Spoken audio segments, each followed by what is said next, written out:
McKinney ISD has a robust program to teach students languages other than English. One of them is American Sign Language, or ASL, which the district began offering first at McKinney High School in 1997. It moved to North and to Boyd when each opened. MISD teaches levels from novice to intermediate, and currently 600 students are part of the program.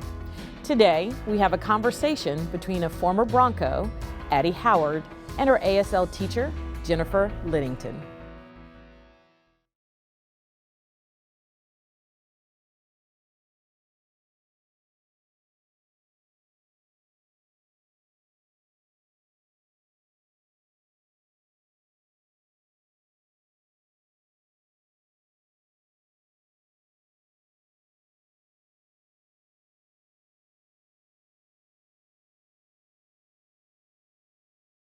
Back when I was on the cheer team, I remember some other girls had taken ASL and they taught us the Days of the Week song that Ms. Macklin taught us, like a little Days of the Week, and I was like, whoa, what are you doing? That's so cool. And they taught it to me and I was like, what else is there? Teach me more. I would give an assignment and then she wouldn't just do the assignment, she would flourish with the assignment because she wanted to see how this works and then learn more about deaf culture and learn more about the vocabulary and then how do we put all that together. And so she had the energy and the passion, and so it made it really easy. In fact, she would spend all her money from babysitting on books and videotapes, and she'd watch a deaf channel on cable that we never even knew existed. So I guess it was probably like my second year of taking ASL in high school when I just kind of realized I never want to stop doing this. I want to, I would be happy if I did this for the rest of my life. We really relied on her teacher at the time, Miss Lidington now, to explain to us that it is a viable career path. And that's kind of when she explained, it's really deaf education or interpreting. And I knew I didn't really feel like I wanted to be a teacher. The more and more I looked into it, I was like, this sounds like what I want to do. Mrs. Lidington provided a few options for post-high school education in the field of interpretation, and Addie chose the Rochester Institute of Technology in New York. She graduated in May of 2017 with a Bachelor of Science in ASL English Interpretation, and she now works in Buffalo, New York as a designated interpreter for a deaf student who attends dental school. Addie uses her sign language skills for various freelance jobs as well. A lot of doctor's appointments, parent-teacher conferences, business meetings, even like graduations and weddings and funerals and surgeries and, everything under the sun that you can think of. Addie's occupation as an ASL interpreter has transformed her into a distinctive communicator.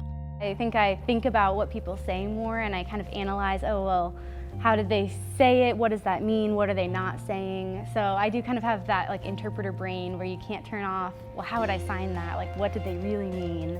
Hear her say analyzing their language, it's just exciting to me that someone else gets it. And that sounds so weird because you're like linguistics and ASL does it really work? Does it combine together? But it does.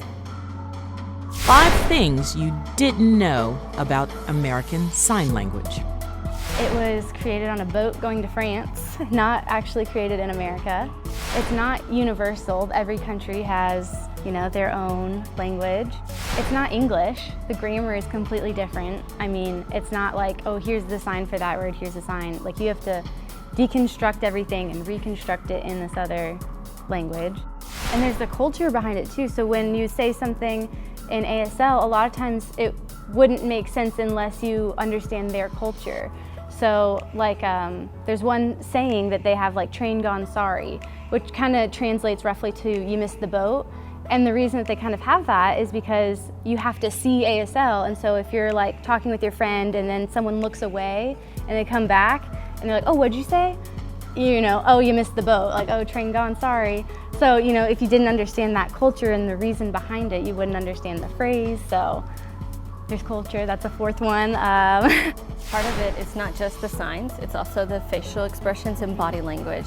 And so I know in this day and age, we're really big on sarcasm, and so our face and our body is kind of showing that sarcasm. Well, that's what ASL is all about, is using your body and your face. So if you're really good or you're really bad at bluffing ASL is perfect for you because you're totally going to give yourself away to the deaf people, and they're going to understand you better when you're showing it with your face and your body language and your signs. American Sign Language and learning any language is not just about how to communicate, it's about being biliterate and bicultural. So whether a student studies French or Spanish or American Sign Language, learning another language opens the world around them. We know she's where she should be, and we know this is her calling, and she's amazing at it. If you find something that you're passionate about, or that you're even just curious about, like, oh, what would that be like? And to explore that while you have the chance as a high school student, I think is really beneficial.